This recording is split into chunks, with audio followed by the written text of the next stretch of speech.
मुलांनो, आपण हे सगळं पाहतोय. समोर आता चित्र बघायचं. Use the phrases on timeline in the given sentences to make meaningful sentences. हे जे लाल अक्षरामध्ये दिसतंय आणि अशा प्रकारचे हालतंय, त्याकडे थोडं लक्ष द्यायचं. आपणाला यामध्ये काय दिले? फ्रेजेस म्हणले. तर त्या फ्रेजेसला वापरण्यासाठी इथल्या काय करायचे? शब्दांचा वापर करायचा. पान नंबर 56 वरती हे चित्र मोठं दिलेलं आहे. एक रस्ता दिलेला आहे, तो तुम्ही पाहायचा. म्हणजे तुमच्या लक्षात येईल. आता तुम्हाला एक त्या पुस्तकाचं पेज समोर दिसेल, सावकाश मोठं होताना दिसेल. याकडे थोडं लक्ष द्यायचं, म्हणजे तुम्हाला हे सगळं समजून जाईल. आता इथं जे आपण शिकतोय त्या शिकण्यामध्ये इथं आहे डायनोसॉर.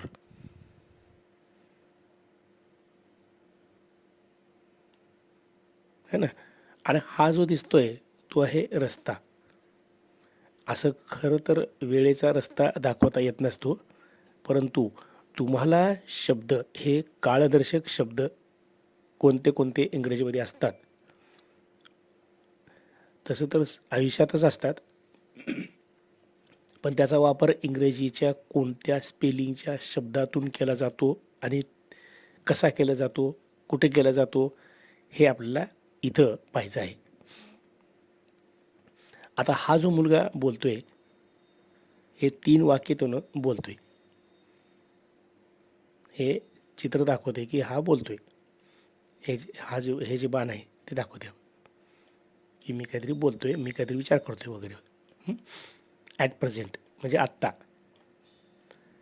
आता इथं जे दाखवलेलं आहे हे मिलियन्स ऑफ इयर्स ॲगो, म्हणजे कोट्यावधी वर्षाच्या मागच्या बाजूचा काळ दाखवलेला आहे. आणि त्यासाठी काय केलं माहिती आहे का? इथं इन द पास्ट वापरले, हा शब्द वापरले. आणि इथं काय केलेलं आहे? ऑन द टाईमलाईन म्हणले. हे थोडं गंभीरपणाने शिकायचं. आपणाला ज्यावेळेस निबंध लिहितो किंवा आणखीन कुठल्या ॲक्टिव्हिटी करत असताना त्याचं वर्णन करतो, बोलत असताना सुद्धा संवाद करतो, त्यावेळेला आपलं हे शब्द लागतातच. की गेल्या वर्षी मी या टायमाला होतो, खूप वर्षापूर्वी मला असं असं झालं होतं, हे खूप वर्षापूर्वी इथं काहीतरी होतं वगैरे. हे आपण मराठी बोलतो, अरे खूप जुनं आहे ते, असं असं मी तिथे बघायला गेलो होतो, तिथल्या लेण्या खूप जुन्या आहेत. आता हे सगळं भूतकाळातलं आहे. छत्रपती शिवाजी महाराजांनी बांधलेला तो रायगड किल्ला कसला कसला जबरदस्त होता. हे जे आपण भूतकाळातले शब्द बोलतो, त्या काळातले शब्द कसे बोलायचे म्हणतात ना. आता खूप म्हणजे ज्यावेळेला डायनोसॉर्स होते त्या काळातला एक आपल्याला सांगितलं आहे की तिथं प्राणी होता. आणि तो कसा होता? तो असा होता. आणि तो कधी होता आणि कोणत्या वर्षीपूर्वी होता? आता हे उत्खननात इतिहासकारांनी संशोधन करून त्याच्यामध्ये त्यांची मतं मांडली आहेत. 100% ॲक्युरेटच त्याचा कालावधी असतोच असा नाही, परंतु मिळता जुळता ठेवण्याचा प्रयत्न करतात कुठं काही नोंदी असल्या तर. आता त्यामध्ये आपल्याला जायचं नाही, पण या रस्त्याने येताना या सगळ्या, आता हा जो रस्ता आहे आपला, या रस्त्याने आपल्याला यायचं आहे. या रस्त्याने येताना आपल्याला मुलांना काय करायचे तर थोडे इंग्रजीचे कालदर्शक शब्द शिकायचे आहेत. त्याच्यानंतरचा काळाला काय म्हटलं गेलं? काळाला जो शब्द वापरला तो लॉंग ॲगो. लॉंग ॲगो, खूप वर्षापूर्वी. खूप वर्षापूर्वी म्हणजे त्या वर्षाची गणना केली जात नाही, फक्त खूप वर्षापूर्वी अशा शब्दात केली जाते. त्याच्यानंतरचा शब्द आहे तो मेनी इयर्स ॲगो. आता ॲगो म्हणजे काय? पूर्वी. AGO ॲगो म्हणजे पूर्वी, है ना. त्याच्यानंतर फ्यू इयर्स, वापरलं इथं. फ्यू इयर्स म्हणजे काही वर्षापूर्वीच. इयर्स, इथं अनेक वर्षांनी केलं बघा, येस लागलं इथं. आणि याच्यानंतर आता खरं तर इथं इथं जवळपास दूरचा जो भूतकाळ असतो तो इथं संपतो. भूतकाळ तो भूतकाळ असतो, दूरचा असेल किंवा जवळचा असेल, परंतु त्याचा जो कालावधी, त्याच्यातलं अंतर जे आहे ते कमी जास्त होतं. तुम्हाला एक माहिती असावं, इतिहासाची गणना केली जाते, ती कशी केली जाते त्या कालावधीमध्ये, आता इथं तर दिलं नाही, पण इतिहासामध्ये इसवी सन पूर्व हा शब्द वापरला आहे. इसवी सन पूर्व हा शब्द वापरला आहे. मग ह्याची काउंटिंग कशी केली जाते? ह्याची काउंटिंग मी सांगतो तुम्हाला. आत्ता 2000 किती चालू आहे? 25. हे 2025 चालू आहे. मग कुठंतरी हे इसवी सन चालू असताना एक लागला असेल, एक. आता याच्या बाजूला उलटं जायचं,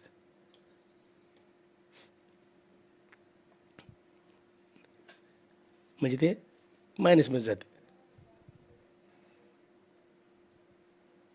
मग आता इथं जर मी कालावधी दाखवला, यावर्षी मी इथं नोकरी करतोय 2024 ते 25 या कालावधीमध्ये, परंतु तिथं कसं होतं आहे, उलटं होते असं, 25 ते 24. मग तुम्ही म्हणाल उलटं कसं काय होते? हा कालावधी जरा इतिहासामध्ये बघायचा, पूर्व मोजला जातो, तिथून उलटा जातो.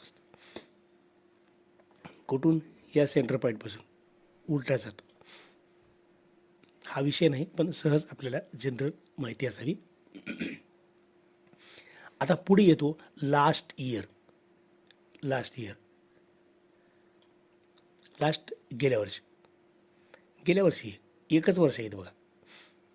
त्याच्यानंतर आता मेनी डेज ॲगो. आता कालावधीमध्ये काय करा, थोडा थोडा बदल येतो बघा. आता म्हणजे million, long ago, many years, a few years, last years. कालावधीसुद्धा मोजण्यामध्ये काय झालेलं आहे, किती आहे, कसा आहे, किती म्हणजे किती मोठा आहे, त्याच्यावरती हे शब्द वापरले गेले आहेत. आता ते रस्त्याला बघायचं आणि मग तिथं समजून घ्यायचं, त्याचा अर्थसुद्धा जास्त समजून घेण्याची गरज नाही. त्याच्यानंतर काय केले, त्याची विभागणी पुरानंतर मेनी डेज ॲगो म्हणले, काही दिवसापूर्वी म्हणले, तर काही दिवसापूर्वी म्हणले. त्याच्यानंतर लास्ट वीक, हे वीक गेल्या आठवड्यात, हे वीकमध्ये इथं काय होतं आहे, WEAK, वीक म्हणजे कमजोर, WEEK दोन्हीचा उच्चार सारखा होतो, फोनोहोम्स सारखाच होते,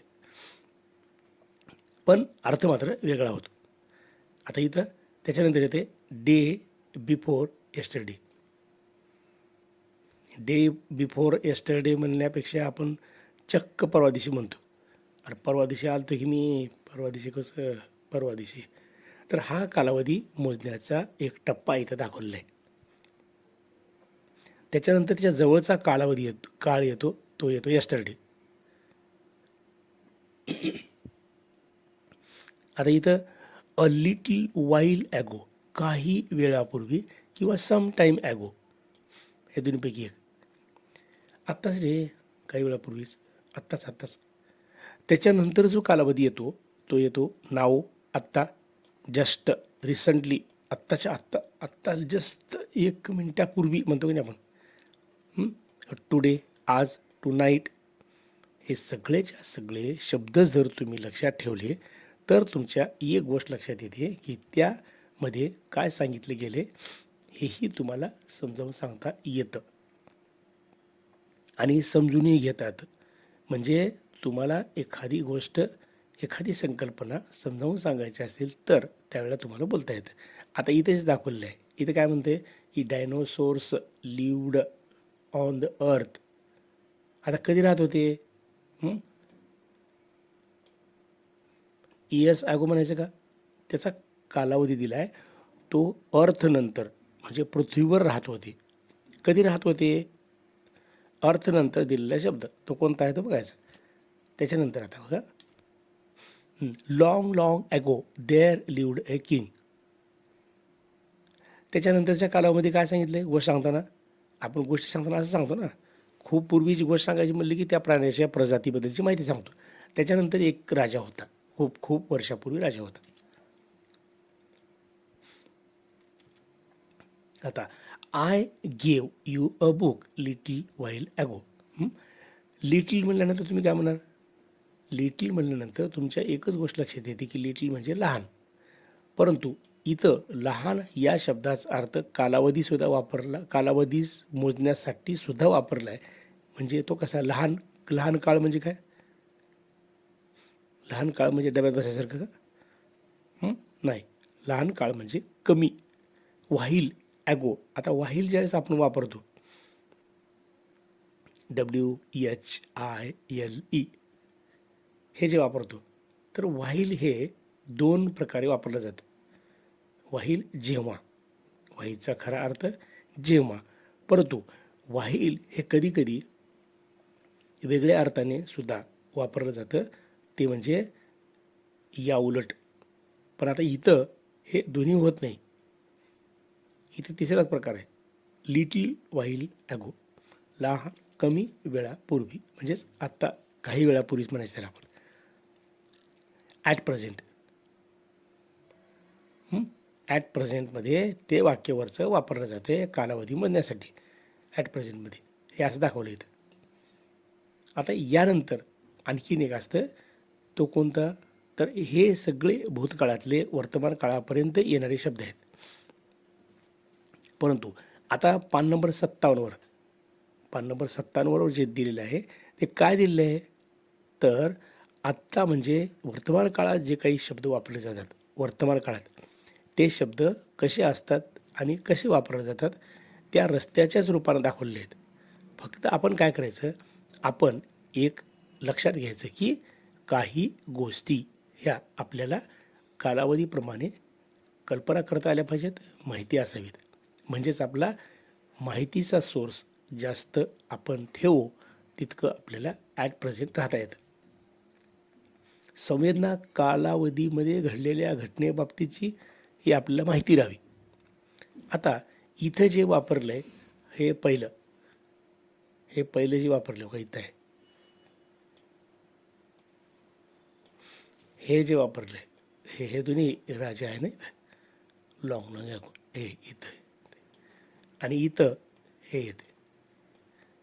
असे 3 जे दाखवलेत, हे 1, हे 2 आणि हे 3, या रस्त्याचे 3 तुकडे केलेले आहेत.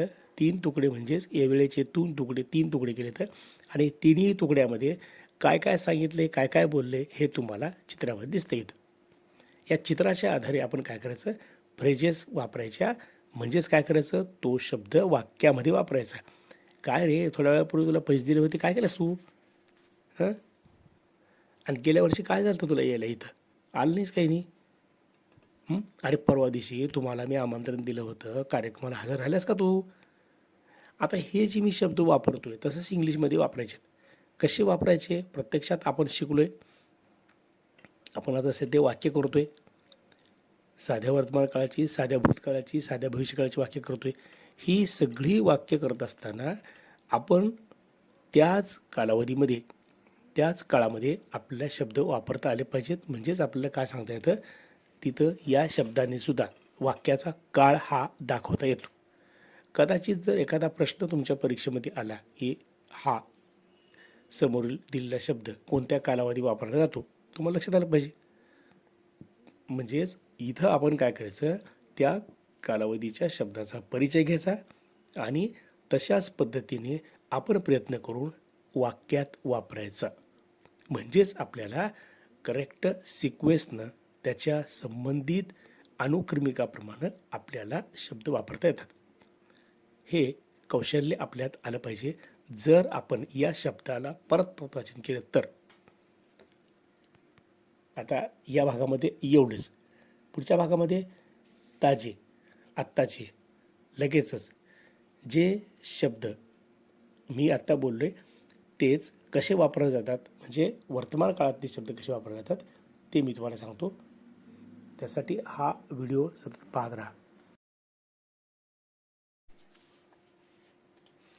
आता इथं मुलांनो लक्षात घ्यायचं की आपण प्रत्यक्षात वाक्यच घेतले. वाक्यासोबत तुम्ही एक लक्षात ठेवा की तिथं कालदर्शक शब्द वापरलाय, परंतु काळ कळण्यासाठी हेल्पिंग व्हर्ब हेही वापरलेलं आहे. मग हेल्पिंग व्हर्ब कोणते वापरल्यानंतर कोणता काळ होतो हेही लक्षात घ्या. आता इथं जे वॉज वापरलेलं आहे, टू बीचं हेल्पिंग व्हर्ब, टू बीचं हेल्पिंग व्हर्ब जे भूतकाळी असतं, तो शब्द वापरल्यानंतर त्याचा अर्थ असा होतो की ते भूतकाळी आहे. म्हणजे भूतकाळासाठी ते वापरलं जातं. म्हणजेच काय तर हेल्पिंग व्हर्बचा वापर हा काळ दाखवण्यासाठी केला जातो आणि मूळ क्रियापदाचा उपयोग हा कशासाठी केला जातो तर त्या वाक्यातील क्रिया दाखवली जाते. मग इथे काय म्हणलं तर I was in a standard first. आता जर आपण वाचायला चालू केलो, हे हे इथं आय आणि पुन्हा ह्याला सुद्धा आय म्हणणार तुम्ही, चुकून म्हणणार ना, मग तसं नाही म्हणायचं. तर हे I was in a first standard म्हणजे भूतकाळातली ही घटना सांगताना मी पहिलीमध्ये होतो हे इथं दाखवले. त्याच्यानंतर there were dinosaurs on the earth. आता इथं हेही वापरले, देअर वेअर वापरले. याचा कालावधी कोणता आणि याचा काळ कोणता, कालावधी कोणता हे आपण गेल्या म्हणजे आत्ता जस्ट याच व्हिडिओमध्ये मागच्या वाक्यात बोललो होतो. आता इथं आपल्याला भूतकाळातले क्रियापद कोणतं वापरले, वर्तमान काळातलं कोणतं वाक्य वापरले आणि भविष्यकाळात कोणते क्रियापद वापरले वाक्य समजण्यासाठी हे लक्षात घेणं गरजेचं आहे. There were डायनोसॉर्स.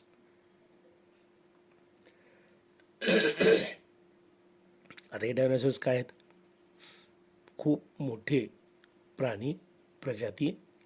कधी त्याचे व्हिडिओसुद्धा बघा, 1-2 मिनटाचे व्हिडिओ आहेत, शाकाहारी मांसाहारी.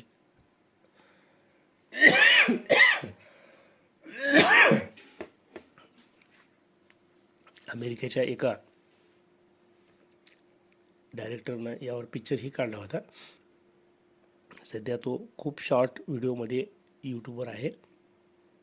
तुम्हाला तो पाहायचा असेल तर त्याचा किराया भरला पाहिजे, मग ते आपल्याला पाहायला मिळतं तात्पुरतं.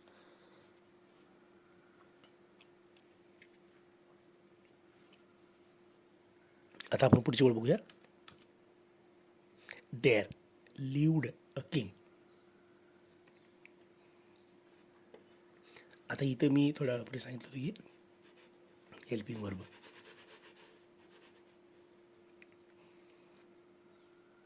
पण इथं मूळ क्रियापदाला सुद्धा भूतकाळ रूप केले इडी लावून. म्हणजे हाही एक भूतकाळ दाखवता येतो.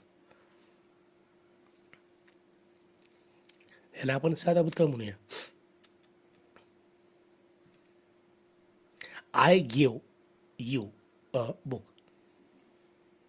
मी तुला पुस्तक दिले, भूतकाळाचं. हा करता हे क्रियापद आणि हे पूर्णचे पूर्ण कर्म.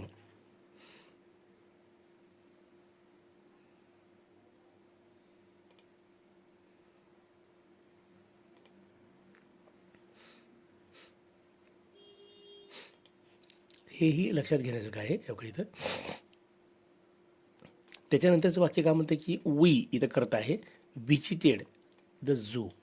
इथं सुद्धा हे काय आले, हे भूतकाळातलं वाक्य आले. या पाठातून आपल्याला सर्व प्रकारच्या काळाची सामान्यपणे आपल्याला वाक्य समजतात आणि ते समजून घ्यायचे. मग काय केलं इथं तर कर्त्यानंतर डायरेक्टच भूतकाळ रूप घेतलेलं आहे, म्हणजेच क्रियापदाचं दुसरं रूप घेतलेलं आहे. आता ह्या दोन वाक्यामध्ये प्लीज लक्ष द्या इकडं. ह्या 2 वाक्यामध्ये बघा, हा मी तर काय करतो, हे 2 भाग करतो. हे आहे पहिलं आणि हे आहे दुसरं. आता या पहिल्या वाक्यात काय केलं त्यानं, हे आहे आय, नंतर आहे घेऊ. घेऊ का दिले तिथं? घेऊ का दिलं नाही? असू द्या, घेऊ आणि घेऊ हे काही नाही, पण सुरुवातीला एक लक्षात घ्या, हे जे घेऊ आणि घेऊचा भूतकाळ घेऊ दिलेला आहे, ते असं सांगतंय की मूळ क्रियापदामध्ये दोन प्रकार असतात. गेल्या व्हिडिओमध्ये सांगितलं तुम्हाला मी, दोन प्रकार असतात. पहिला प्रकार असतो नियमित मूळ क्रियापद. नियमित मूळ क्रियापद जे आपण इथं 2 नंबरला ठेवले. हे हे इथे एक दाखवले तुम्हाला मी, आणि इथं हे 2 भाग करताना इथं दाखवले.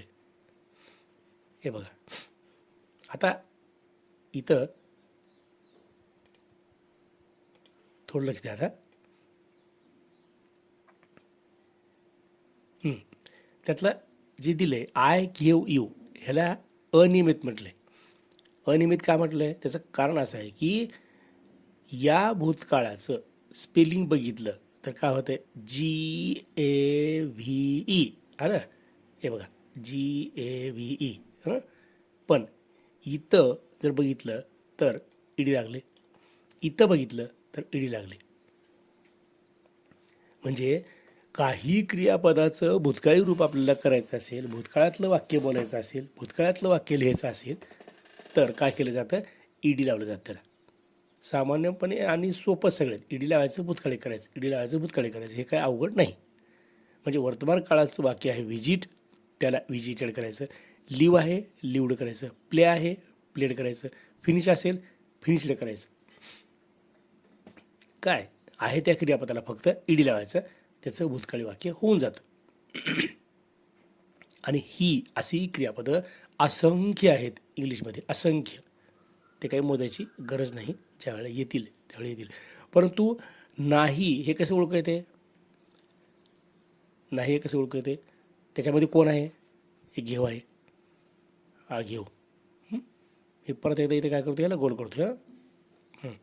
हा घेऊ आहे म्हणजे काय, ह्याचं जर पहिलं रूप बघितलं GIVE, त्याच्यानंतर त्याचं भूतकाळ रूप येतं GAVE, जे समोर आहे तुमच्या, आणि पास्ट पार्टिसिपल येतं GIVEN. ओके, आता इथं समजून घ्यायचं. आता म्हणजे जर तुम्ही रकान्यात बघितलं, या भूतकाळ आणि वर्तमान काळ आणि पास्ट पार्टिसिपल करताना गिवचं तिन्ही ठिकाणी वेगळं स्पेलिंग येतं. पण खाली जे विजिट दिलं आहे त्याचं ईडी लावायचं आहे. ईडी लावलं की भूतकाळी रूप. वरी तसं ईडी लावून जमत नाही, तर सुरुवातीला इंग्रजी तयार करत असताना त्या संशोधकाने ज्या प्रकारचे मूळ क्रियापदं आणि त्यांचं स्पेलिंग जे ठेवले तेच आपल्याला वापरावं लागतं. म्हणजे आपल्याला यातले जे अनियमित मूळ क्रियापद आहेत, जेवढे आहेत तेवढे आपल्याला जर माहिती झाली, तर उरलेल्या कोणत्याही क्रियापदाला या अनियमितमधल्या सोडून ईडी लावून भूतकाळी रूप करता येतं, आणि केलं तर सोपं जातं. जर आपल्याला याच क्रियापदाचा परिचय नसेल तर आपण काय करू शकतो, कशाला ईडी लावतो, काही स्पेलिंग लिहितो.